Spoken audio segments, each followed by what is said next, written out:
10 محرم کا روزہ رکھنا مسنون ہے، ساتھ 11 کا یا 9 کا شامل کر لیا جائے۔ حضور جب تشریف لائے مدینہ المنورہ میں تو حضور نے دیکھا کہ یہود روزہ رکھتے تھے، تو پوچھا تم روزہ کیوں رکھتے ہو؟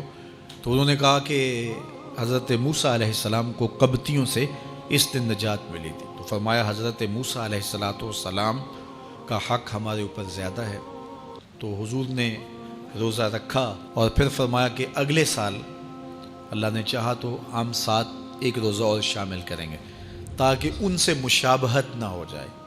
عددی مشابہت سے بھی بچنے کے لیے حضور نے کہا کہ ہم 2 رکھیں گے۔ تو روزہ اگر عاشورے کا رکھنا چاہیں تو اس کے لیے سنت یہ ہے کہ ساتھ یا 9 کا شامل کریں یا 11 کا شامل کریں۔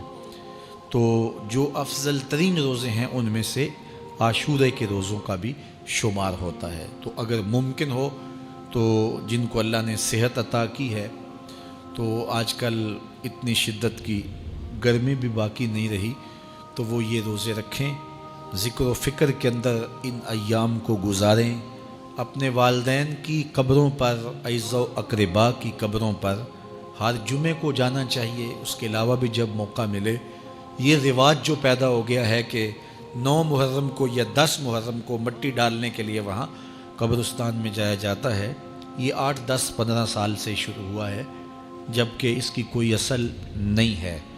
تو اگر آپ روٹین سے جاتے ہیں تو آپ کو ہر جمعے کو جانا چاہیے والدین کی قبروں پر، اور وہاں جا کے ہر جمعے کو سورہ یاسین کی تلاوت کرنی چاہیے۔ تو سال کے بعد صرف 10 محرم کو یا 9 محرم کو جانا، یہ بہرحال اس دور کی ایجاد ہے، یہ کوئی مسنون نہیں ہے اور یہ کوئی سنت نہیں ہے۔ تو روٹین سے اگر کوئی جانے والا ہے تو چلا جاتا ہے تو کوئی حرج نہیں ہے۔ تو باقی یہ بڑے اشرف ایام ہیں، بابرکت ایام ہیں، اور ان کو بہت ساری نسبتیں حاصل ہیں۔ حضرت امام حسین رضی اللہ تعالی عنہ کی شہادت کے ساتھ یوم عاشور کو نسبت حاصل ہے، اور اس کے علاوہ بھی بہت سارے عالی مرتبت جو ہے وہ ہستیوں کے وصال کا دن بھی ہے، اور بہت سارے واقعات اس دن جو ہے وہ روح پذیر ہوئے ہیں۔ تو یہ اس لحاظ سے بہت ہی بابرکت اور جو ہے وہ مبارک یوم ہے۔